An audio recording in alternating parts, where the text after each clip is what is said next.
অনেক দিন থেকেই আমার ছেলে আমার কাছে আবদার করছে, মা অনেক দিন পায়েস খাওয়া হয়নি, একদিন পায়েস করবে গো। আমি বললাম ঠিক আছে বাবা, তোকে আমি করে দেবো পায়েস, পায়েস করেই তোকে খাওয়াবো। ও পায়েস খেতে কিন্তু ভীষণ ভালোবাসে। ওই জন্য কী করলাম, আমি 500 মাদার ডেয়ারি দুধ নিলাম, আর মাদার ডেয়ারি দুধের মধ্যে তেজপাতা একটা আর দুটো ছোটো এলাচ মিশিয়ে দিলাম। আর এখানে পায়েসটা আমি করব কামিনী আতক চাল দিয়ে। তো যেহেতু কামিনী আতক চাল দিয়ে করব, তাই কামিনী আতক চালটাকে একটু ঘি দিয়ে ভালো করে একটু ভেজে নিয়েছি। এখানে 50 গ্রাম কামিনী আতক চাল নিয়েছি, আর এখানে বেশ খানিকটা কাজু আর কিশমিশ ভিজিয়ে রেখেছি। আমার এখানে দুধটা পুরো গরম হয়ে গেছে, উথলে গেছে। এবার কি করব, এর মধ্যে আমি চালটাকে দিয়ে দেবো, ভেজে রাখা চালটাকে এবার দিয়ে দেবো। এবার আর কি, এবার শুধুমাত্র অপেক্ষা করার পালা কখন চালটা সেদ্ধ হবে। তো মাঝে মধ্যেই দুধটাকে নাড়ছি, কেন কি না লেগে না যায়। তো আমার দেখো এখানে একদম চাল সিদ্ধ হয়ে গেছে। এবার কি করব, এর মধ্যে আমি ভিজিয়ে যে রাখা কাজু কিশমিশগুলো ছিল, এবার এর মধ্যে দিয়ে দেব। তো আমি ভিজিয়ে রাখা কাজু কিশমিশগুলোকে এবার এর মধ্যে দিয়ে দিলাম। আর এইবারে পায়েসটা করছি চিনি দিয়ে। অন্যবার যখন আমি পায়েস করি তখন বাতাসা দিয়ে করি, কিন্তু আজকে আমার ছেলের আবদার যে ও সাদা সাদা পায়েস খাবে।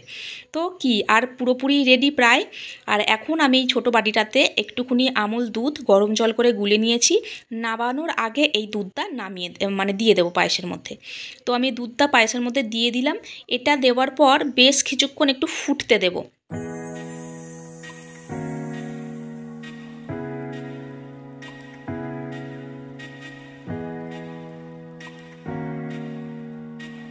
তো একটু ফুটিয়ে নিয়েছি, দেখো ফুটিয়ে নেওয়ার পর কী অবস্থা, কী সুন্দর হয়েছে পায়েসটা দেখতে। তো চলো এবার আমি আমার ছেলের জন্য বেড়ে নিই। নামাতে শুধু তস্যই নি, ও বলল যে মা আমাকে দিয়ে দাও, আমি একটু খাবো। তো চলো ওর জন্য একটু গরম গরম বেড়ে দিই, এবার ওকে খাইয়ে একটু সন্তুষ্ট করি।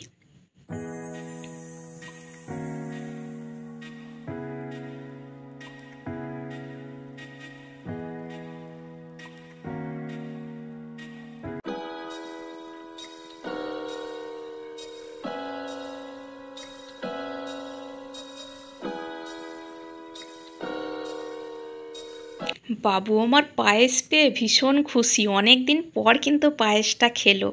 গরম আছে, তাই ওকে আমি বললাম বাবু একটু ফু করে খা, আস্তে আস্তে খা।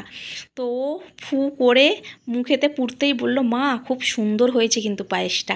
হ্যাঁ বাবা, কীরকম দেখাচ্ছে দেখো। তো কারা কারা পায়েস খেতে ভালোবাসো আমার ছেলের মতো, তো কমেন্ট করে নিশ্চয়ই জানাবে তোমরা।